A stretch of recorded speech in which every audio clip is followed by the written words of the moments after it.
मायड़ भाषा मन भावनी, मायड़ भाषा मन भावनी, मीठा जिणरा बोल, देख पहनावो आपणो, लोग करे गुणगान। वाह। संस्कृति संस्कार रो संगम राजस्थान, तो सगड़ा मिलर बोल दो जय जय राजस्थान, अलबेलो राजस्थान। इसु भी आगे की बात है मनीषा जी कि पग पग सूरा देवड़ी, पग पग सतियां थान।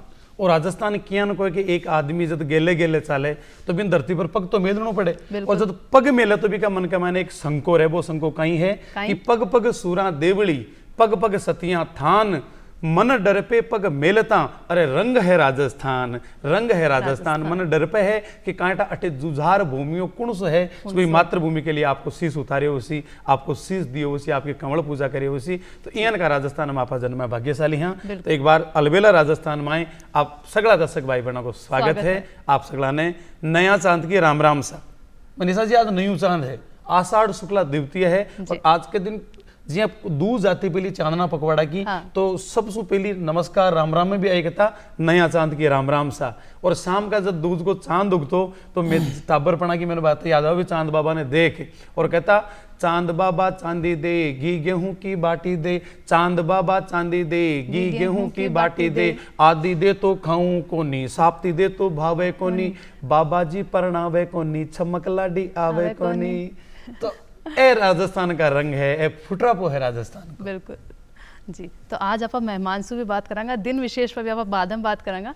पहले आज आपने अपना मेहमान से जरूर मिलवावा, कौन आयडा है आज आपने? आज आपने बीच इयन के एक मेहननी व्यक्तित्व है, इयन का एक मोजीज विराट व्यक्तित्व का धनी प्रोफेसर आनंद भालेराव जी पधार्या है। इसका केंद्रीय विश्वविद्यालय के मायने कुलपति है। अपने राजस्थान के किशनगढ़ में केंद्रीय विश्वविद्यालय है, भी के मायने कुलपति का रूप में आपकी सेवा में दे रही है, और आज अपना अलबेलो राजस्थान स्टूडियो में पधार्या है। तो आपको गणे मान स्वागत है। नमस्कार।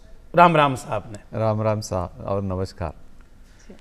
भालेराव जी आपने देखा, आप विद्वान हो, पूरा भारत के मायने विदेशा में भी आपने घूमने को मौका मिलो, प्राय प्राय भारत का तो हर राज्य के मायने आप गया, और अवार राजस्थान का माया पद स्थापित हो। तो राजस्थान और अन्य राज्यों की संस्कृति में आपने कई चीज अलग नजर आ रही है? प्रथम तो मैं राजस्थान दूरदर्शन के लिए आभार प्रकट व्यक्त करूंगा कि ये जो अवसर आपने मुझे दिया है यहाँ कि मेरे विचार प्रकट करने के लिए, और इसी माध्यम से पूरे राजस्थान के तमाम माता भाई बहनों को मैं नमस्कार करूँगा और उनके प्रति भी आभार प्रकट करूँगा। आपने बहुत अच्छा प्रश्न पूछा है कि राजस्थान और अन्य राज्यों में क्या समानता है। हम अगर कुछ चीज़ें हम देखते हैं तो बहुत सारी समानता है। हम तमिलनाडु से कश्मीर तक अगर जाते हैं तो हमको रामण्णा मिलेंगे, रामराव मिलेंगे, रामचंद्र मिलेंगे, रामभव मिलेंगे, राम सिंह मिलेंगे, सब में राम है। हम अगर कहीं भूमि पूजन करते हैं, मतलब नई इमारत खड़ी करना चाहते हैं, तमिलनाडु हो, गुजरात हो, राजस्थान हो, कश्मीर हो, पहले भूमि को हम कष्ट देना चाहते हैं, इसलिए भूमि का पूजन करते हैं। वाह। ये सारी समानता जो है, तो ये मूल्य अधिष्ठित समानता हमारे सारे राज्यों में है। हमारा खान पान अलग रहेगा, हमारी वेशभूषा अलग रहेगी, वो वातावरण के हिसाब से है, लेकिन हमारे अंदर के मूल्य जो है सारे भारत में एक ही है। तो इस दिशा से सोचते हैं तो सारा भारत एक है, हम सारे एक हैं। जल्दी किया करे अनेकता में एकता। अब भारत की बिछाना। गजेंद्र भाई जी, आप बात तो करता रहूंगा प्रोफेसर साहब से, आज के दिन की भी आप चर्चा करा, क्योंकि बहुत बड़ो पर्व आज तो दर्शन करो और धोख दो। बिल्कुल। आज आषाढ़ शुक्ला द्वितीया ने विश्व प्रसिद्ध पुरी के जगन्नाथ भगवान की रथ यात्रा है। और एक बार मनीषा जी, सुभद्रा जी जका बलराम जी की और कृष्ण भगवान जी की बहन है, वे आपका भाया ने कियो कि मैंने पूरी का दर्शन करो। क्योंकि आपने 7 मुख्यता पूरिया है, अयोध्या, अवंती, कांची, काशी, द्वारामती, पूरी। तो पूरी का दर्शन मन करो तो दोनों भाई बलदाऊ जी और कृष्ण भगवान जब रथ के माई बैठा रहा, आपकी बहन सुभद्रा ने यात्रा करा रही है, तो बीच के माई बाकी मासी का घर आएगा, जगह नाम गुंडीचा देवी। आज भी पूरी का माई गुंडीचा देवी को मंदिर है, और भी आपकी मासी से मिलवा के लिए सुभद्रा जी, बलराम जी और कृष्ण भगवान बैठे रुकिया। बस आज भी की ही याद में आषाढ़ शुक्ला द्वितीया के दिन पूरी की जगन्नाथ यात्रा निकले। और आई जगन्नाथ यात्रा साथ ही आज के दिन वृंदावन में भी निकल रही है, जिसको एस्कॉन परंपरा का संत पे निकल रही है। बकाल फिर अलवर में निकल सी, फिर भरतपुर में निकल सी, फिर धौलपुर में निकल सी, क्योंकि मथुरा, वृंदावन, आगरा, भरतपुर, धौलपुर वो जो इलाको है वो भी ब्रज के मायने आवे, ब्रज की संस्कृति में रची बसी। आज पूरी दुनिया का मायने जी आप बता रहे हैं कि रामन्ना मिलसी, रामापा मिलसी, राम सिंह मिलसी, अब भारतीय की अनेकता में एकता की बात है। और आई जगन्नाथ भगवान का एक बहुत बड़ा भक्त आपने राजस्थान के नागौर जिला का कालवा में हुआ कर्माबाई। आज पूरी का जगन्नाथ भगवान का मंदिर में कर्माबाई की भी मूर्ति है और कर्माबाई को भी बटे पूजन हुआ करे। और आज गांव गली के माने एक बहुत प्यारो भजन मां को गावे ने, थाली भर कर लाई खिचड़ो ऊपर घी की बाट की, जीमो मेरा श्याम धनी जिमा वे बेटी जाट की। और आज भी पूरी का जगन्नाथ भगवान के खींचड़ा को ही भोग लगे सू पहली, क्योंकि जब कर्माबाई 7 साल की उम्र के मायने खींचड़ो बनाए और भगवान की मूर्ति के सामने बैठगा तो भगवान खुद प्रकट हुआ और वो खींचड़ो अरोग्यो। जब आज भी कहे कि सांची प्रीत प्रभु से हो तो मूर्त बोले काट की, अरे जीमो मेरा श्यामधनी जिमा बेटी जाट की।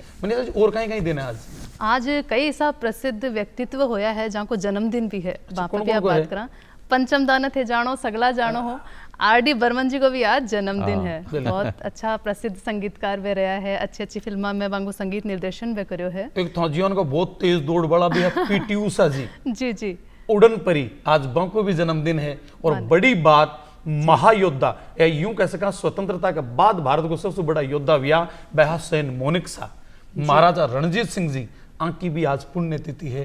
तो बांको में पुण्य स्मरण करा और फिर आप चला प्रोफेसर आनंद बालेराव जी की तरफ। और मनीषा जी आप कहीं जान बचो बालेराव साहब? देखो पहला तो है ना, देखो सबने यार के कुलपति जी अपने साथ है ना, सब आने ई रूप में जाने के भी कुलपति जी है अपना है।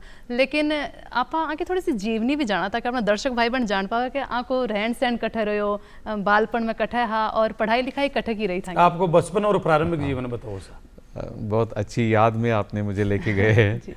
बचपन तो मेरा महाराष्ट्र के एक सीधे साधे छोटे शहर में हुआ है और बचपन से मैं पढ़ाई में वैसे तेज था। मेरे माता पिता भी सामान्य थे कि पिताजी तो सरकारी अधिकारी थे, माता तो घर में ही काम करती थी। घर में हमारे पढ़ाई का बहुत संस्कार था। माता हमेशा ये कहती थी अगर अपने आप को प्रस्थापित करना है तो ज्ञान के ऊपर ही आप कर सकते हो, और ज्ञान यही एक चीज़ ऐसी है कि जो आपसे कोई खींच नहीं ले सकता, बाकी सारी चीज़ें आपसे जा सकती है। बिल्कुल सही। और उसी ज्ञान के ऊपर ही आप अपने पैरों पर खड़े रह सकते हो, यही उन्होंने हम पर संस्कार किया। तो मैं थोड़ा वहाँ पढ़ा, उसके बाद इंजीनियरिंग में गया। इंजीनियरिंग में सांगली नाम का एक शहर है जहाँ बहुत पुराना इंजीनियरिंग कॉलेज गवर्नमेंट कॉलेज है, वहाँ मेरिट से मेरा एडमिशन हुआ। उसकी बाद में पढ़ाई मैंने पुणे में की, जो पुणे में भी गवर्नमेंट इंजीनियरिंग कॉलेज पुणे है जो 100-150 साल पुराना है, वहाँ मेरा नंबर लगा। तो वहाँ मैंने पोस्ट ग्रेजुएट किया। पुणे यूनिवर्सिटी से भी मैंने पीएचडी किया। मेरे गाइड थे तो आईआईटी रुड़की के डॉक्टर गर्दे थे, जिनको नाम को स्मरण करते हुए आज भी मैं हाथ जोड़ता हूँ। इतने बड़े ज्ञानी थे और उनके प्रति मुझे शिक्षा मिली, ये बहुत मेरा सौभाग्य है। और उसके बाद मैं पुणे में ही शिक्षा क्षेत्र में ही काम करना, ऐसा मेरा विचार ही था। तो लेकिन प्रैक्टिकल अनुभव भी होना चाहिए, इसलिए कुछ साल मैंने प्रैक्टिकल साइट पे काम किया, कॉन्ट्रैक्टर डेवलपर के पास काम किया सिविल इंजीनियर होने के नाते। फिर मैं शिक्षा क्षेत्र में आया और तभी से अभी तक लास्ट 35-37 ईयर्स में शिक्षा क्षेत्र में ही काम कर रहा। वाह, आप पुणे को जिक्र करें तो पुणे की जो डेक्कन यूनिवर्सिटी है भी को राजस्थान का इतिहास में बहुत बड़ा योगदान है, क्योंकि राजस्थान की प्राय जितना भी सभ्यता केंद्र है, चाहे आहड़ की सभ्यता है, चाहे गणेश्वर की सभ्यता है, वहाँ को उत्खनन पुणे यूनिवर्सिटी ही करे।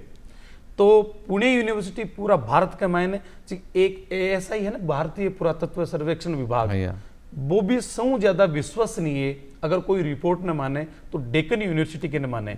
और आज मैं भी अगर भारतीय या राजस्थान का इतिहास का जो पुरातत्व है को जानू है तो डेक्कन यूनिवर्सिटी का लेख न पढ़ा, वहाँ का शोध न पढ़ा तो ही समझ में आवे। तो डेक्कन यूनिवर्सिटी बहुत प्यारी है, एक बार हम आप कहीं गणो चाहो।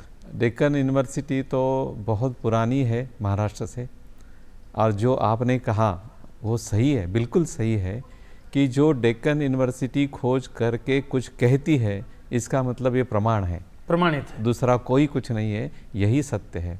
दूसरा इसका भी है, जब तक डेक्कन यूनिवर्सिटी प्रमाणित नहीं करती वो सत्य नहीं माना जाता है। तो इस तरह से डेक्कन यूनिवर्सिटी का बहुत अच्छा काम है। पूरे राजस्थान में हो या भारत के, अनेक संशोधन खोज करके उन्होंने बहुत सारे तैयार किए हैं। अगर कोई इतिहास प्रेमी है जो डिटेल में जाना चाहता है, अपनी ज़िंदगी वहाँ बिता सकता है, इतना वहाँ ज्ञान का भंडार है। वो ये बहुत ही अच्छी यूनिवर्सिटी है। मैंने किताबों पढ़वा को बहुत शौक है। हाँ। और बाकी किताबों में सबसे ज्यादा अगर मेरे कोई किताब है ना तो डेक्कन यूनिवर्सिटी का सोलंकी है। हाँ। वाकई में बहुत प्यारी बात है। एक प्रोफेसर साहब, आप हो महाराष्ट्र का, वड़ा पाव खा बड़ा और मैं यहाँ खिचड़ो खा बड़ा। आप राजस्थान का भी खान पान तो खाए हो उसी।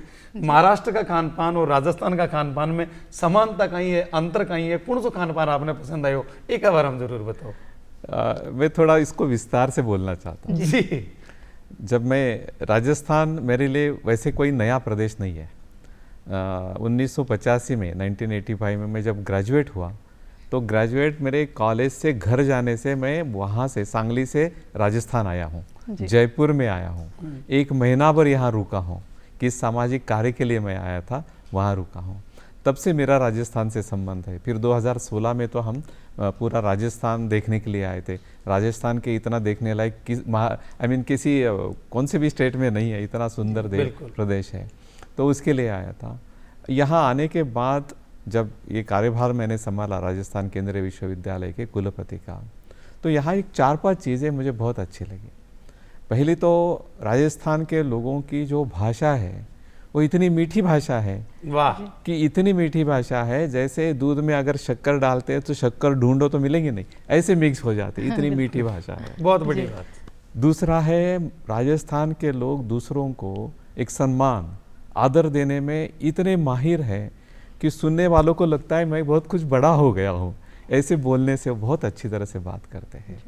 दूसरा, जो एक मैनर्स जिसकी बात करते हैं हम, ये मैनर्स की बहुत उच्च परंपरा मैंने राजस्थान में देखी है। तीसरा है कि राजस्थान का जो खान पान है, और दूसरा खान पान से खिलाने का जो है ना, वो बहुत ही अच्छी बात है। इतना आग्रह करके खिलाते हैं तो पहले से हमको बचा के खाना पड़ता है, इतना आग्रह खिलाते रहते हैं। और एक अलग अलग तरीके की मिठाई होती है, घेवर है यहाँ का, हमारे अजमेर का वो बड़ा है, वो ऐसी चीज़ें हैं बहुत अच्छी लगती है मुझे यहाँ से राजस्थान में। तो मुझे तो यहाँ आने के बाद ऐसे लगा कि मैं कहीं दूर नहीं आया हूँ, मेरे दूसरे घर ही आया हूँ। ऐसा ही मुझे आ गया। मनीषा जी का तो घेवरों का नाम सुन मुंडा पानी आ गया। अरे पानी तो आ गया। वो भी खान पान की जब बात हो ना तो ध्यान आई कि जब अपने मेहमान आवे ना और खानो खा रहा हुआ और आपा जब आना आग्रह करा के भी आप ओढ़ लो, जना वे कहीं गए पता है भाई, मैं तो हाँ ही मनुहार का काचा तो वाने लेनो ही पड़े। नहीं, आपका सोगन दे दे रखवा था मारी सोगन है, एक रोटी तो और हमारा नाम की लेनी पड़ेगी। हमारा नाम की है, एक गासी हमारा नाम को लेनी पड़ती। जल्दी तो कहवे ना वो आया मनरा पावना कहीं कोड करा थाल भरा गज मोतियां ऊपर नैन दरा। मेहमान नवाजी की परंपरा, मेहमान नवाजी की बहुत सुंदर परंपरा है। बिल्कुल। तो एक शोध कार्य तो आपको खाने पीने पे भी होगी, और मैं सुना कि बहुत सारा क्षेत्र में आप शोध कार्य करा है। तो प्रोफेसर साहब से जानना चाहूंगा कई कई तरीके का आप क्षेत्र में शोध कार्य भी करा है? मेरा मुख्य शोध जो रहा है वो जो नदियाँ बहती है, नदी के ऊपर हम ब्रिजेस बनाते हैं, पुल बनाते हैं। और आपने कहीं सुना रहेगा कि कुछ दिनों के बाद वो पुल गिरते रहते हैं। वो क्यों गिरते हैं? तो जो उसका फाउंडेशन है, उसके आसपास की जो वालू है या मिट्टी है, ये सारी बह जाती है, ये फाउंडेशन ओपन होते हैं, उसके कारण वो गिरता है। तो वो कैसे ना गिरे, उसको क्या ट्रीटमेंट दिए, इसको हम इंग्लिश में सेडिमेंट ट्रांसपोर्ट कहते हैं, सेडिमेंट ट्रांसपोर्ट एंड फ्लवियल हाइड्रोलिक्स। इसी पर मेरा संशोधन रहा है मुख्यतः। अच्छा, एक वाकई में एक बड़ी समस्या है, देखा भी यहाँ कहीं नहीं तो एक पुराना पुल जब 1303 का अलाउद्दीन खिलजी चित्तौड़ पर आक्रमण करो, बे टाइम का भी का बेटा खिजर का को एक पुल बनाएड़ो गंभीरी नदी पर, और वो आज दिन तक आज भी है। तो ए पुरानी जी की तकनीकें ही ए भी कटे न कटे, आप वास्तुशास्त्री हो, सिविल इंजीनियर हो, तो आप देखा तो पुराना किला जो आज हजारों साल पुराना बना है, और वह न भूकंप में टूटे, न और ज्यादा नुकसान हो रही, और आज की बिल्डिंग जल्दी टूट जाए, इन कई कारण नजर आ। इसमें 2 चीजें होती है। एक तो जिसकी नींव है, फाउंडेशन जिसको हम कहते हैं, वो कहाँ तक गए हैं। हम जब किला बनाते हैं तो फाउंडेशन वहाँ तक वो गए हैं जहाँ सॉलिड रॉक है। हाँ, तो इसीलिए वहाँ से कोई हिलता जुलता नहीं है। दूसरा, एक बाइंडिंग मटेरियल की हम बात करते हैं।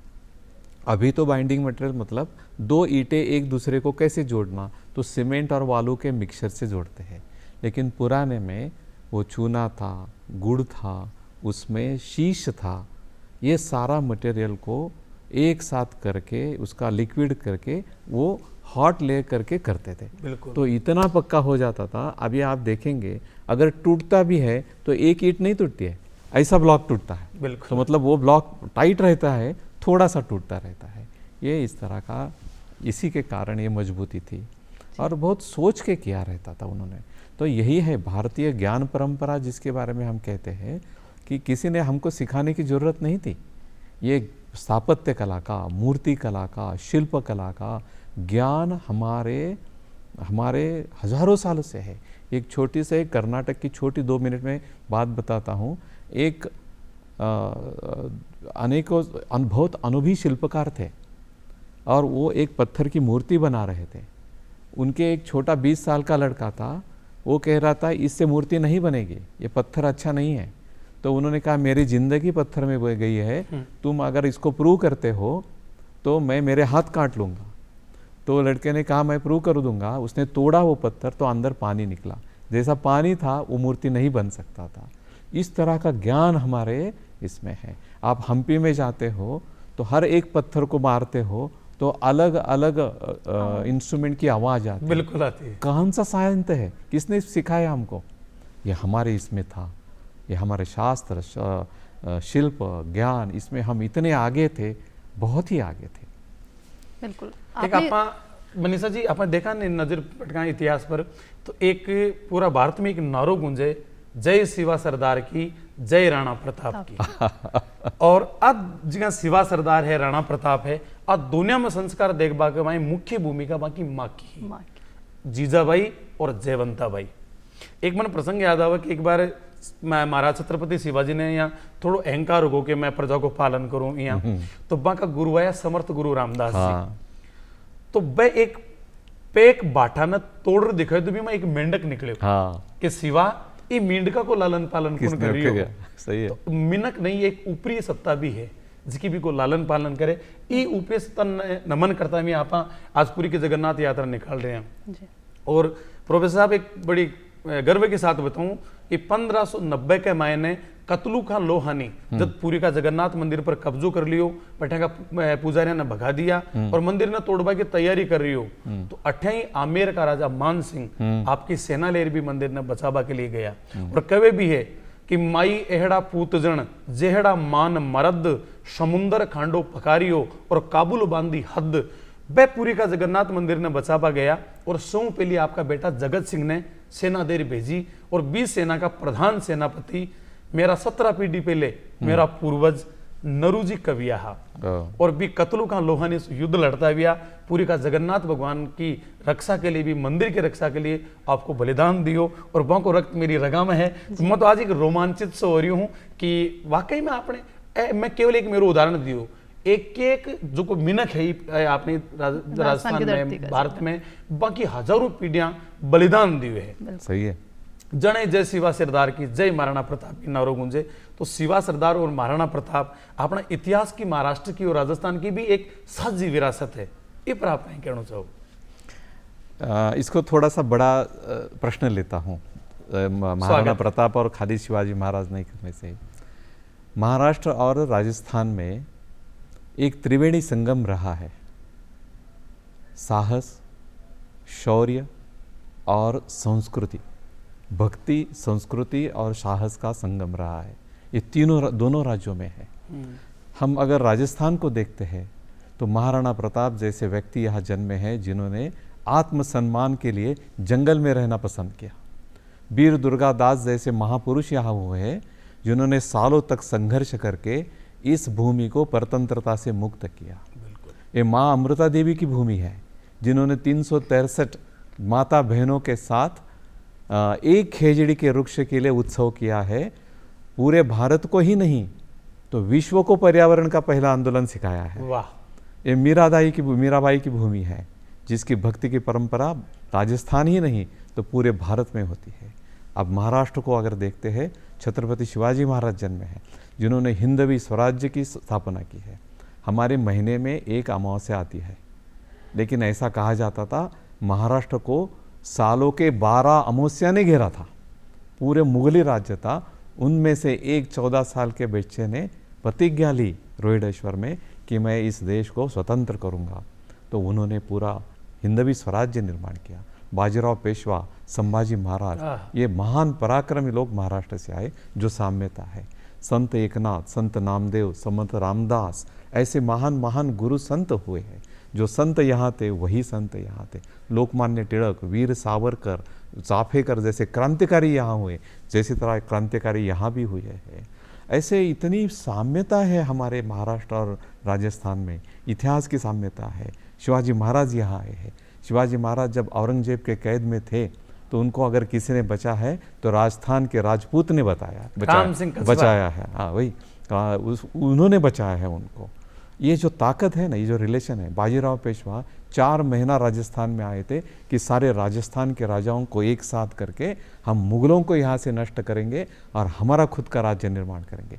तो उनको क्यों लगा राजस्थान इसमें अहम भूमिका कर सकता है, इसलिए वो महाराष्ट्र से राजस्थान आए। ये एक परंपरा है। जब अब्दाली जैसे लोगों का आक्रमण हुआ तो महाराष्ट्र से मराठों यहाँ आके पूरे रक्षण के लिए लड़े, अपना प्राण अर्पण किया।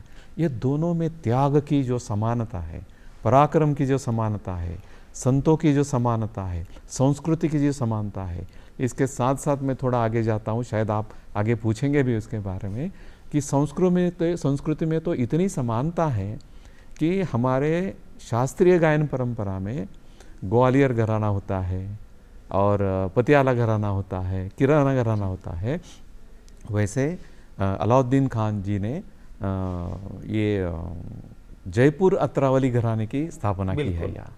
जयपुर अत्रावली घराने के जो शिष्य थे उसमें से नाम मैं अगर दे दूँ आपको तो बहुत सारे महाराष्ट्र के हैं। किशोरी आमनकर, जिसको हम गान सरस्वती कहते थे, महान गायक थी, वो जयपुर अत्रावली घराने की शिष्या थी। श्रुति सडोलीकर, ऐसे इतने महान महान थे जो महाराष्ट्र से आए। तो भट्ट परिवार है जो जयपुर को, पंडित विश्व मोहन भट्ट, सही है। तो ये जो मिलाप हुआ है ना राजस्थान और महाराष्ट्र का, बहुत सुंदर मिलाप है। और ये आज का नहीं है, दशकों का नहीं है, सैकड़ों सालों का नहीं है, सदियों से है। सदियों से। और हर राज्य की आप देखा अलग अलग संस्कृति है। और आपने राजस्थान की आप संस्कृति की बात करा तो इनमें भाषा जो आपने मायड़ भाषा है इसको आप बहुत अहम भूमिका आप कैसे कहा। तो लेकिन आज के टाइम में आप देख रहे हैं कि जगह टाबरिया ने आप अंग्रेजी की तरफ ज़्यादा रुझान हो रहे हैं। माँ बाप भी माहौल इसको को नहीं दे पा रहा है घर में भी कि भाई राजस्थानी बोले, माँ बाप मूवी सीख के। तो इन आप विषय के रूप में यूनिवर्सिटी में पढ़ा रहा होगा, तो कितना ज़रूरी है विषय के रूप में आप अपनी राजस्थानी भाषा ने बचा पावा, अपनी संस्कृति ने बचा पावा? बहुत अच्छा प्रश्न आपने पूछा है मुझे। इसको थोड़ा सविस्तर में जवाब देता हूँ कि जब मैं मेरी शिक्षा मेरी मातृभाषा में करता हूँ तो मैं ज़्यादा समझ पाता हूँ। आज यहाँ आने के बाद 3 साल में आने के बाद मुझे अभी ऐसे लगा कि मैं हिंदी में ज़्यादा एक्सप्रेस कर पाता हूँ इंग्लिश से। लेकिन इसीलिए मातृभाषा में पढ़ना, अपनी भारतीय भाषा में पढ़ना, वो सीखना बहुत ही ज़रूरी है। और क्या हो गया उस पर नहीं जाएंगे, उतना समय नहीं है अपने पास। जानबूझ के हमको हमारी मातृभाषा से दूर किया गया। जो मैकाले का एजुकेशन सिस्टम यहाँ लाया गया, उसी के कारण हमको अंग्रेजी थोपा गया। हमको अब दूसरे देश में, फ्रांस में जाइए, जापान में जाइए, क्या होता है, उसी भाषा में पढ़ते हैं। और वो क्या अभी जग में कुछ नहीं कर पाते?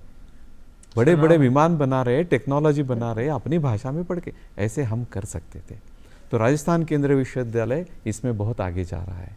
इसमें हमने एक किया है अभी, अगर किसी विद्यार्थी को, छात्र को हिंदी भाषा में जवाब देना है वो दे सकता है। प्रश्न चाहे इंग्लिश में हो, वो पढ़ेगा, उसको सुन के वो हिंदी में उत्तर दे सकता है। वाह।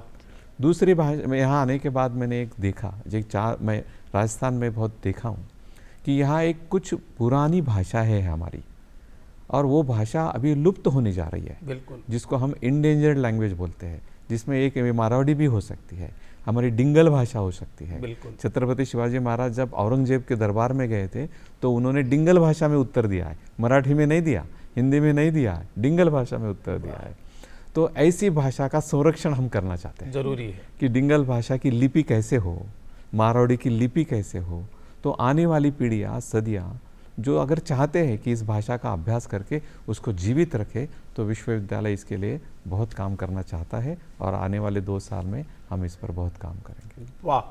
छत्रपति शिवाजी भी जब आगरा के मायने औरंगजेब के दरबार में हाजिर हुआ तो बी टाइम का डिंगल के मायने जवाब दिया, और डिंगल बड़ी ओज की भाषा है। सूर्यमल मिश्र डिंगल का एक बड़ा कवि हुआ, और वहाँ को एक मेरा छंद याद आवे कि डिंगल की प्रकार से बोली जाए, डिम और गल। डिम को मतलब है डमरू, गल को मतलब है आवाज। जिकी भाषा ने बोलती टाइम का डमरू किसी कंपन हुए, शिवजी के डमरू क्या दम चक्कर चक्कर न लगी लचक्कर न कौल मचक्कर न तोल कड्यो पकरालन भारक हुबी खुरतालन व्याल कपालन साल बढ़्यो हुगमग बिलोचन श्रृंग डुले जगमग कृपालन अग्नि झरी बज खल तबलन हल उजलन धुम्मी हमलन भूमि धरी। और जब आप बता रहे हैं कि छत्रपति शिवाजी जब कैदसू निकले अब फला की टोकरी के माध्यम से, तो बाको जो वापस महाराष्ट्र जाबा को मार्ग हो वो प्राय प्राय राजस्थान से हो। हाँ। वह राजस्थान में भरतपुर से प्रवेश कराया, बिकाबाई बाद में नीमका थाना तहसील सिक्कर के मैंने एक जगह पाटन बठे पहली रात को भाई विश्राम करियो। बिक के बाद में सिक्कर जिले में एक गांव है गनेड़ी, गनेड़ी गांव में गया। गनेड़ी का जगह सेठ जी हा जगह का वंशज आज भी गनेड़ी वाल कहलावे। वह आपकी पूरी संपत्ति छत्रपति शिवाजी ने भेंट कर दी कि आप हिंद स्वराज्य का निर्माण के लिए आल्यो हमारी संपत्ति। गनेड़ी वाला सेठ जी की मदद से वह पूछा सांभर, और सांभर से फिर बाज की निकला करती नदी बहाव हो नाव मार्ग से कच्छ पूछा, और कच्छ के बाद में वहां मराठा सैनिक आएगा मान लेगा। तो वहां राजस्थान सरकार ने विद्वान लोग एक वो प्रस्तुति भी करो, एक तथ्य कि ई प्रकार शिवाजी गमन मार्ग को निर्माण करो, कि प्रकार छत्रपति शिवाजी गया। और शिवाजी के निकलबा में जयपुर का राजकुमारा राम सिंह कछुआ है वहां की बड़ी मदद करी। तो वाकई में अपनी बड़ी साझा विरासत है। और एक मनीषा जी और बात बताऊं, महाराणा प्रताप जी और छत्रपति शिवाजी के बीच में रक्त संबंध है, एक ही परिवार का है दोनों। कि जब 1303 में चित्तौड़गढ़ को साको हुए बे में वहाँ का शासक का रावल रतन सिंह जी वीरगति में प्राप्त हो जाए और अलाउद्दीन खिलजी को कब्जो हो जाए, तो गुहिल वंश को एक छोटो सा गांव हो सिसोदा, सिसोदा गांव का जका लक्ष्मण सिंह जी हा वह अलाउद्दीन खिलजी से लड़ता हुए वीरगति में प्राप्त हुआ। बाका बेटा 7 बेटा बमू 6 बेटा भी अलाउद्दीन खिलजी से लड़ता हुआ वीरगति ने प्राप्त हुआ। केवल एक बेटो बचो अजय सिंह, अजय सिंह के एक बेटो भी हो जगह को नाम हो सज्जन सिंह। वह सज्जन सिंह की कारण से आपका पिताजी से नाराज हो और महाराष्ट्र चलेगा, और बाकी 17वीं पीढ़ी में छत्रपति शिवाजी को जन्म हुई। तो महाराणा प्रताप और छत्रपति शिवाजी एक ही वंश का है, एक ही परिवार का है। एक आपको जानकारी चाहना, एक और भी विश्वविद्यालय है और आपको केंद्रीय विश्वविद्यालय भी है। तो और विश्वविद्यालय में केंद्रीय विश्वविद्यालय की जो शिक्षण प्रणाली है या और कोई प्रणाली है वह कई अंतर है? हाँ, अंतर है। अभी हम देखते हैं तो राजस्थान राज्य में कई विश्वविद्यालय है, वो स्टेट यूनिवर्सिटीज़ है और वो एफिलेटिंग यूनिवर्सिटीज़ है, मतलब उनको कॉलेजेस कनेक्ट किए गए हैं। ये सेंट्रल यूनिवर्सिटी है उसका मुख्य बात या इम्पॉर्टेंट चीज़ है वो एफिलेटिंग नहीं है। जो हमारा 518 एकड़ का कैंपस है उतना ही हमारी यूनिवर्सिटी है। एफिलेशन करने से विश्वविद्यालय पर परीक्षा लेना, रिजल्ट डिक्लेयर करना, इसी में ही सारी एनर्जी ख़त्म हो जाती है। तो कोई संशोधन अनुसंधान नहीं कर पाते, नया निर्माण नहीं कर पाते। इसी के कारण एक 2009 में ऐसे सोचा गया था कि इस भारत को 1500 विश्वविद्यालय की ज़रूरत है जो नॉन एफिलेटिंग होगी। और आप इसको भी ये कोई नया चीज़ नहीं है, हमारे यहाँ गुरुकुल की पद्धति बिल्कुल परंपरागत है। तो लोग वहाँ जाके पढ़ते थे, उसका कोई एफिलेटिंग नहीं रहता था। ये हमारा जो संस्कार है, जो पद्धति है, ये सारे यूरोपियन लोगों ने लिए है। अमेरिका में, इंग्लैंड में नॉन एफिलेटिंग यूनिवर्सिटीज़ है और हमारे यहाँ वहाँ का कचरा डाल दिए, एफिलेटिंग का कर दिया। ये हुआ है। तो 1947 में हमारे पास एक बड़ा अवसर था, इसको बदल करके नॉन एफिलेटिंग यूनिवर्सिटी बनाए। देर आए तंदुरुस्त आए, अभी हमारे ध्यान में आ गया। अभी पूरे भारत में 54 ऐसे विश्वविद्यालय है जो सेंट्रल गवर्नमेंट से चला जाते हैं, इसीलिए इसको सेंट्रल यूनिवर्सिटीज़ कहते हैं। और ये नॉन एफिलेटिंग है, तो हमारा संशोधन बहुत बढ़ता है। अभी मेरे विश्वविद्यालय का अगर देखते हैं तो 3 साल में हमारे पास 46 करोड़ के रिसर्च अनुसंधान के लिए ग्रांट मिला है। हमारा नैक है, national assessment and accreditation council, उसमें इस विश्वविद्यालय को A++ ग्रेड दिया है कि राजस्थान में एकमेव गवर्नमेंट यूनिवर्सिटी है जिसको A++ ग्रेड। बधाई हो। धन्यवाद। और वो नैक कहता है कि पर फैकल्टी मेंबर कम से कम 2 रिसर्च पेपर पब्लिश होने चाहिए साल में। हमारे यहाँ 4 है। वाह। हमारे यहाँ 11 पेटेंट है। इस तरह से विश्वविद्यालय बहुत तेज़ी से आगे बढ़ रहा है। तो ये धर्मेंद्र प्रधान जी, माननीय शिक्षा मंत्री, अभी अभी हमारे नवम दीक्षांत समारोह को मुख्य अतिथि के रूप में आए थे। उन्होंने भी इस बात की सराहना की है और विश्वविद्यालय के बहुत शुभेच्छा दी है। अभी आप भी कभी आइए विश्वविद्यालय, देखिए, आपको लगेगा कि सचमुच इसमें आप जब आते हैं कैंपस में, उसी से आपको पता चलेगा कि ये विश्वविद्यालय कैसे होना चाहिए। इस तरह का एक उदाहरण है ये। बालेराव जी ने तो दियो तो मनीषा जी जरूर जरूर। और संस्कृति की बात चल रही है, शिक्षा की बात चल रही है, मूल तत्व की बात चल रही है। आप बताए ना, पाश्चात्य देश आपकी चीज अठे तो फिर अपनी बढ़िया चीज बाकी नकल कर बैठे, तो अपनी मूल चीज कहीं है, अपनी आत्मा कहीं है, बिका नहीं चला। और राजस्थान की आत्मा कहवे घूमर नृत्य ने। हाँ। आओ राजस्थान की आत्मा घूमर नृत्य देखा बा, बहुत प्यारो से।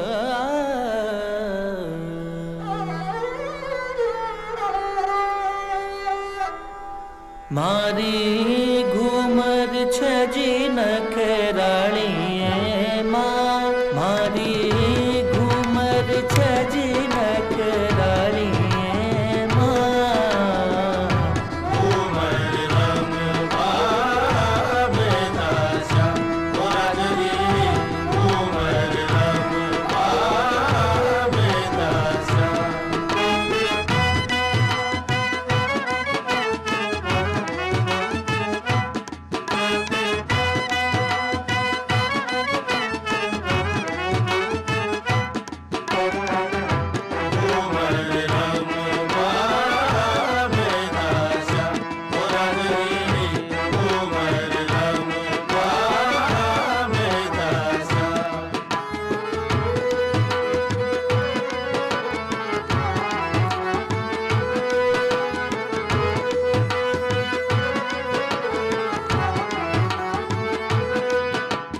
घेरदार घाघरो घुमेरदार साड़ी, घेरदार घाघरो घुमेरदार साड़ी, केसर की सिक्यारी ओ केसर की सिक्यारी प्यारी लागे माँ, ओ माने केसर की सिक्यारी प्यारी लागे माँ।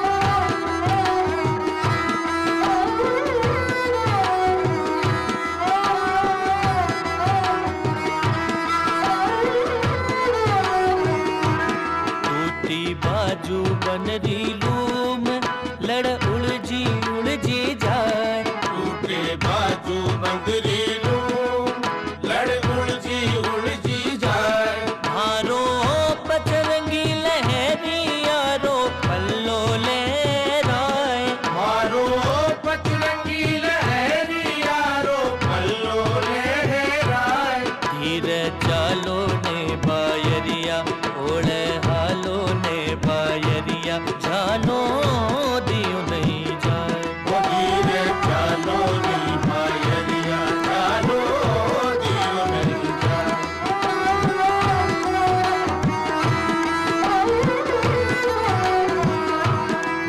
घर मेला नीचे सा झरोका नीचे सा, लगायो हरियो भाग, मार मेला नीचे सा झरोका नीचे सा, लगायो हरियो भाग, माथान में मद ल्यावो रंग रसिया, माथान में मद ल्यावो रंग रसिया,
वाह वाह वाह, आ तो बरसाड़ा की रुत ओ चौमासा को टेम और जरो का नीचे सा लगा दियो हरियो बाग और बी के साथ आपनो घूमर डांस और भालेराव जी आपने बीच पधारिया, आपने घूमर नृत्य देखा तो आपने बहुत अच्छे लगे। राजस्थान की आत्मा के, राजस्थान को राज्य नृत्य है। और जब महाराष्ट्र की बात करें तो एक मायने बात लावणी याद आओ, तो महाराष्ट्र की लावणी घूमर अन आप की प्रकार से देखो आप। अभी पहले कुछ देर पहले आपने एक प्रश्न पूछा था कि सारे राज्यों में क्या समानता है, तो भारत में सारे राज्यों में ये और एक समानता है संगीत की। और जो भारतीय संगीत है वो दिल को, हृदय को स्पर्श करने वाला संगीत है। आप कौन सा भी संगीत लीजिए। अब जब ये घूमर का लेते हैं हम राजस्थान के, ये घूमर का मेरे विचार से, मैं गलत भी हो सकता हूँ, ये आनंद रस की निर्मित है। मतलब इसको देखने वाले को भी आनंद मिलता है, करने वाले को तो कितना मिलता रहेगा। उसी तरह महाराष्ट्र का भी जो संगीत है वो लावणी जो है वो श्रृंगार रस है, श्रृंगार का रस है। और उसकी जो शुरुआत जो काम ज़्यादा किया है वो बालाजी होना नाम के एक कवि थे जो ब्राह्मण परिवार के थे, लेकिन वो बहुत ही सुंदर तरीके के उन्होंने लावणी लिखी है। और ऐसे और बड़े बड़े कलाकार यहाँ हुए हैं और इस लावणी को राजाश्रय मिला है। मतलब कुछ दिन अभी अभी उसके थोड़ा सा जो वायरस बोलते हैं ऐसे आता है, लोग खराब दृष्टिकोण से देखते हैं, लेकिन पहले राजाश्रय था, उसको एक प्रतिष्ठा थी और एक मनोरंजन का साधन था। उस वक्त तो टीवी, सिनेमा, व्हाट्सएप ऐसे कुछ नहीं था, मोबाइल, तो यही हमारे मनोरंजन का साधन था। तो इसी से इसकी बहुत बड़ी प्रतिष्ठा महाराष्ट्र में थी जी। अभी भी वो चल रहा है। राजाश्रय की बात बताओ, मेरी याद आवे महाराष्ट्र सु जयपुर का राजा सवाई प्रताप सिंह जी के टाइम एक बहुत बड़ा कलाकार पधारिया, वह नाम पंडित बंसीधर भट्ट, और वह महाराष्ट्र को तमाशो जयपुर का माइन चालू कराया। और आज भी जयपुर को जो भट्ट परिवार है भी ही महाराष्ट्री शैली में, भी ही वेशभूषा के साथ, भी ही संगीत और बाकी वाद्य यंत्रों के साथ आज भी हमारे तमाशो करे। तो चैत और फागण का महीना में आमेर और जयपुर के महीने में हजारों लाखों की संख्या में लोग देखे पसंद करे। बेका कई जगह कलाकार है, मैंने बड़ा बड़ा पुरस्कार मिल चुका है। माँ के लिए एक अलग सु विभाग की स्थापना करी सवाई प्रताप सिंह, गुणीजन खाना। ये अठ्ठा राजा राम सिंह सेकंड, तो माँ के लिए राम प्रकाश थिएटर की स्थापना करी। तो कहबा को मतलब कलामा भी आपस में जोड़बा को बहुत बड़ो काम करे। राजस्थान दिवस पर मैंने एक भाषण में कहा था, राजस्थान नाम लेते तो सामने हमेशा एक ही चीज़ ज़्यादा आती है, शौर्य की, पराक्रम की, राजपूत घरानों के इतिहास की। लेकिन राजस्थान इसके लिए सीमित नहीं है, राजस्थान कला के लिए है, संस्कृति के लिए है। इतना ही नहीं, राजस्थान के राजा महाराजाओं ने राजस्थान कला और संस्कृति के साथ अदर राज्यों के कला और संस्कृति को भी आश्रय दिया है, बिल्कुल, उसको भी विकास करने के लिए मदद की, जिसका उदाहरण अभी अभी आपने दिया। औरंगजेब के टाइम तो संगीत पर पूर्णतः पाबंदी लगा दी थी, क्योंकि वो एक तरीके से कट्टर आदमी और वो संगीत ने रोक दियो। तो कलाकार देखिए यार, आप कोई व्यंग्य करा, सटायर करा, कहता औरंगजेब सुधर सके। तो औरंगजेब को काफी लो जारी हो और संगीतकार सारा का सारा आपका वाद्य यंत्र की अर्थी बनाई, जनाजा बनाया और कंधा के ऊपर अर्थी की जिया रख और आपका वाद्य यंत्र औरंगजेब का सामू कर निकला, राम नाम सत्य वो करते भैया। तो औरंगजेब पूछे, बोले ये क्या क्या मजमा लगा रखा है? बोले साहब आपने संगीत पर बैन लगा दिया, इसलिए ये सारे अपने वाद्य यंत्रों को दफनाने के लिए जा रहे हैं। और वो तो निष्ठुर औरंगजेब, वो कहीं बोलो कि इनको जरा गहरी कब्र खोद के गाड़ना, बाहर ना आए, बाहर ना आ जाए। तो बस सारा कलाकार हमारे राजस्थान के माए आया और राजस्थान में एक नई संगीत पैदा करो, तालबंदी गायकी, जिसकी आज भी भरतपुर, धौलपुर, करौली, सवाई माधोपुर जो आगरा के नजदीक की बिक के मायने आज भी हमारी तालबंदी। तो एक दूसरे जटे संकट आयो, जब स्थापत्य का बहुत बड़ा कलाकार औरंगजेब के टाइम का वापस आपका देश फारस में जा रिया, तो जैसलमेर का राजा ने रोक लिया कि आप अठे निर्माण करो। तो जैसलमेर का मायने पटुआ की हवेली, नतमल जी की हवेली, सालिम सिंह की हवेली, इयान का जाली जरकों के साथ केवल पत्थर बिना सीमेंट चूना के इयान को कमाल की हवेलियां बनाई। तो वाकई में कला संस्कृति के मायने प्राश्रय देवा में राजस्थान को कोई सानी नहीं है। आपने कला संस्कृति की जब बात हुआ, जी हाँ, नृत्य गायन की आप बात करिए, भी घूमर की बात करिए, लावणी की बात करी, तो आप देखा हर इंसान ने कोई ना कोई शौक हुए है, गायन को शौक है, कोई ने नृत्य को शौक है, एक साथ साथ कई ना पढ़वा को भी शौक है। अब जहाँ यूनिवर्सिटी से आयो तो आप वो भी जानना चाहूँगा, कई लोग नौकरी पेशा कर रहे हैं, भाई जीबाना है खाबाना है, ठीक है नौकरी जरूरी है, लेकिन साथ साथ आपने पढ़वा को भी शौक है कईया ने, तो वो नौकरी करता करता किया आपने यूनिवर्सिटी के माध्यम किया मतलब पढ़ाई भी जारी रख सके है। मैंने तो सारी एक ग्रेजुएशन के बाद जो मेरी पढ़ाई मैंने की वो तो पढ़ाई नौकरी करते करते ही की है, पीएचडी करते तक ही की है। आज भी मैं पढ़ते रहता हूँ। मेरे बारे में पूछा ना, थोड़ा सा समझ में रहा है।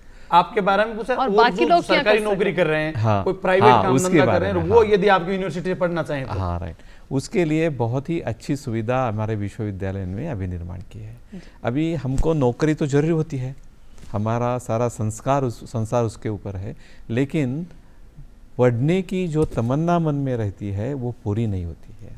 अभी एक तमिलनाडु की लेडी है, मुझे मालूम है, उन्होंने अपन 16 साल में उनका शादी हुई, 29 साल तक 6 लड़कियों को जन्म दिया।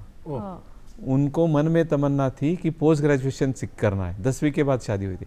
78 साल में उन्होंने एमए किया, 80 साल में पूरा किया, और उन्होंने कहा अब मेरे जीवन को महिला ऐसे मेरी वैल्यू निर्माण हो गई।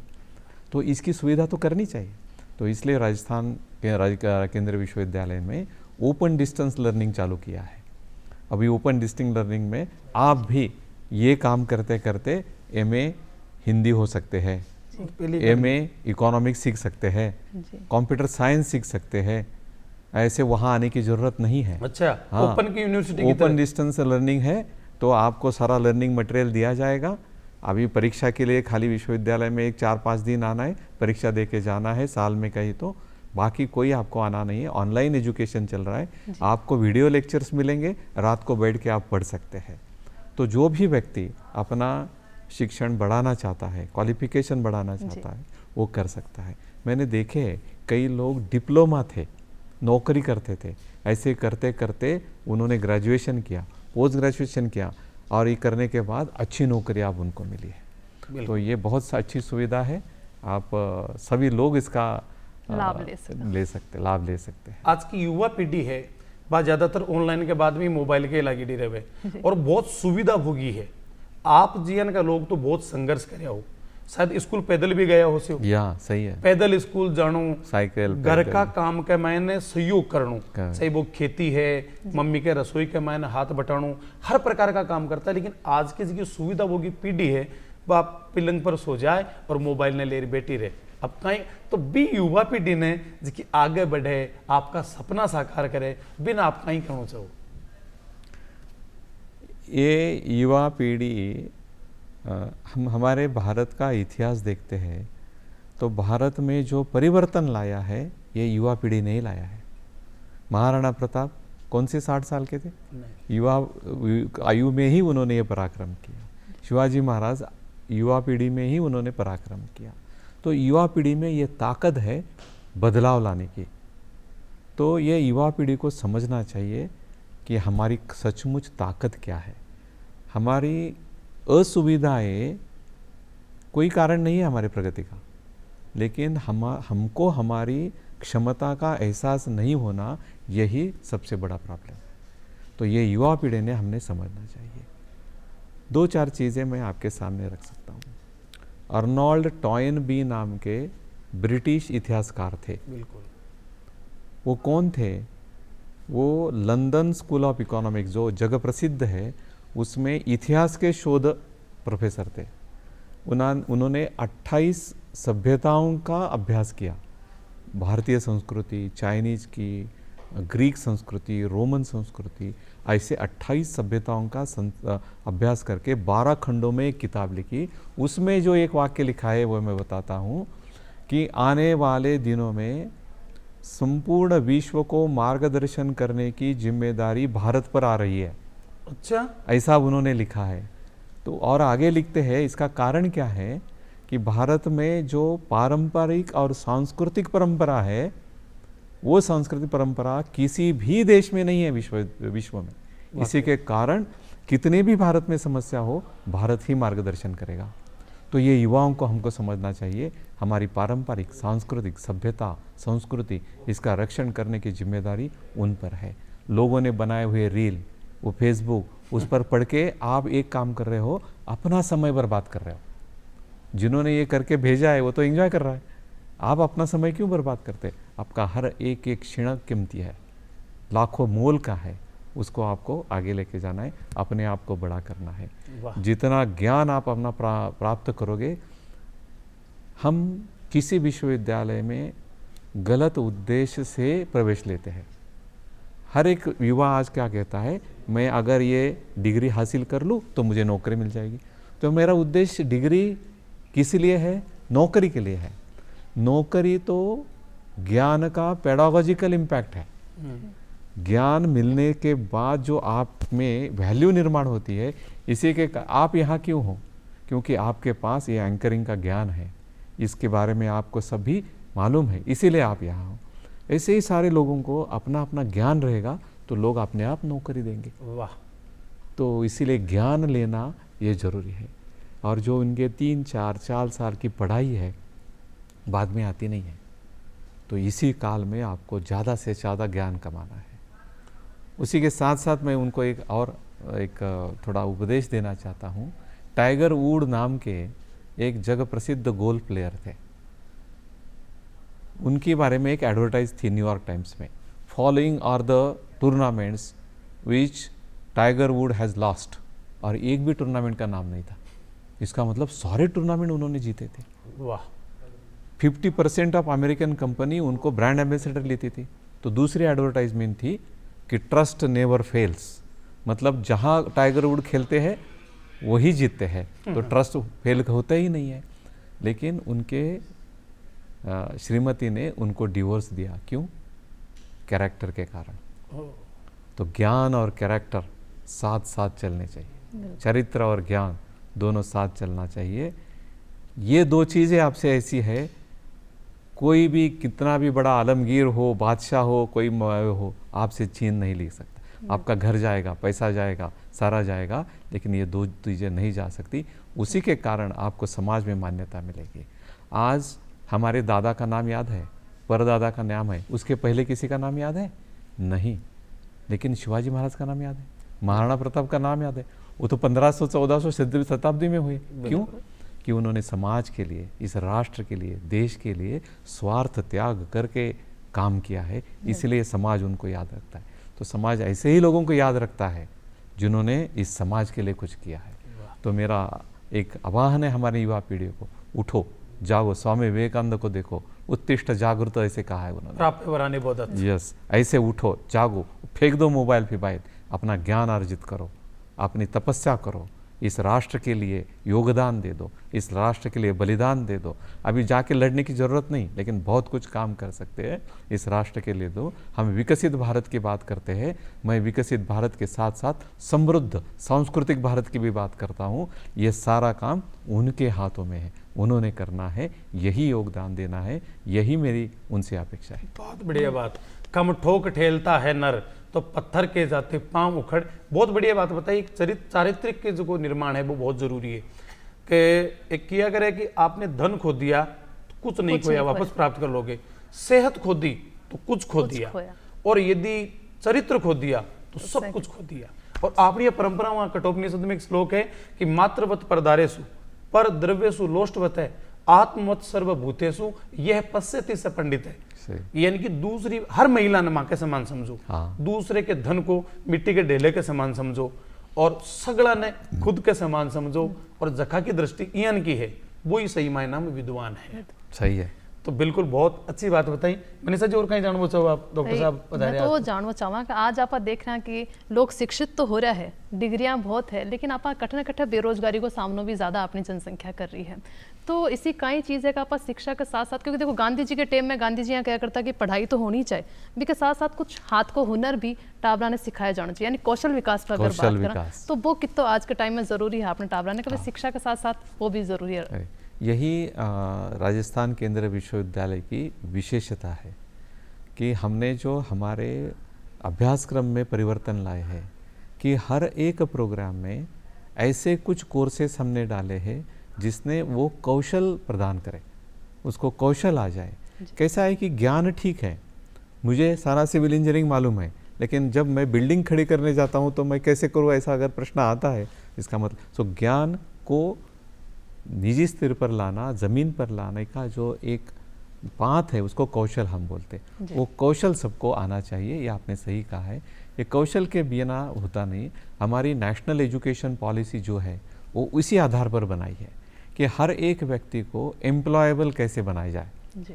तो उसी हर एक अभ्यासक्रम में हमने वोकेशनल कोर्सेज डाले हैं, स्किल डेवलपमेंट कोर्सेज डाले हैं, बच्चों को हम प्रैक्टिकल दिखाते हैं, फील्ड पे लेके जाते हैं, इसी से वो पढ़ते हैं, सीखते हैं, और जब पढ़ाई पूरी करेंगे तो वही ज्ञान वो सही तरीके से अप्लाई कर सकते हैं। इसका एक पेडागोजिकल इम्पैक्ट जिसको हम कहते हैं, वो एक मैं श्रोता से बताता हूँ। 2022 में हमारे विद्यार्थियों को 3.5 लाख रुपए सालाना की सैलरी मिलती थी जी। आज 11 लाख हो गई है। क्यों हो गई है? जो जॉब देने वाली कंपनियां आती है उन्होंने देखा हमारे विद्यार्थियों में क्या परिवर्तन हुआ है, यही स्किल आया है, वो छात्र हमारे उनके लिए उपयोगी हुए हैं। तो ये महसूस होने के कारण उनको ये सैलरी मिली है। मतलब आपकी यूनिवर्सिटी में कैंपस प्लेसमेंट भी हुए? कैंपस प्लेसमेंट भी होता है, कंपनियां आती हैं। कौन सा विभाग का मैंने लिया जाए? सारे क्षेत्र, इंजीनियरिंग में आते हैं, इकोनॉमिक्स में आते हैं, मैनेजमेंट में आते हैं, कॉमर्स में आते हैं। इतना ही नहीं, इंग्लिश लैंग्वेज जैसे इसमें भी आते हैं। बहुत सारे स्टूडेंट हमारे हायर एजुकेशन को भी जाते हैं। हायर एजुकेशन को जाने वाले हमारे स्टूडेंट तो अमेरिका के जॉन हॉपकिंस यूनिवर्सिटी जैसे हाईएस्ट यूनिवर्सिटी में वहाँ मिलता है, जर्मनी में उनको मिलते हैं, इंग्लैंड में मिलते हैं। ये विश्वविद्यालय का दायरा जो है बहुत बड़ा अभी फैला हुआ है। और एडमिशन को कई प्रक्रिया है? एडमिशन की एक प्रक्रिया सारे सेंट्रल यूनिवर्सिटीज़ को एक ही है कि नेशनल टैलेंट एजेंसी NTA जिसको हम बोलते हैं, वो परीक्षा लेता है। अच्छा। सारे विषयों में परीक्षा लेता है, और परीक्षा के बाद सारे मेरिट वाइज वो कैंडिडेट के नाम करता है। तो हर एक विश्वविद्यालय ने, हर एक छात्रों ने जहां उसको प्रवेश लेना चाहता है उस विश्वविद्यालय को अप्लाई करना पड़ता है। जी, NTA की परीक्षा को जब अखबार में या कोई माध्यम से आपने विज्ञापन मिले तो भी कमाई अप्लाई करो, वह परीक्षा दो, और भी के बाद में आपको भी कमाई एडमिशन हो जासी। और प्रोफेसर भालेराव जी पधारिया, खासा जानकारियां दी। मनीषा जी, अब आप इजाजत चाहवा क्योंकि एक समय की मर्यादा में यहाँ करें। आप गणमान्य आभार।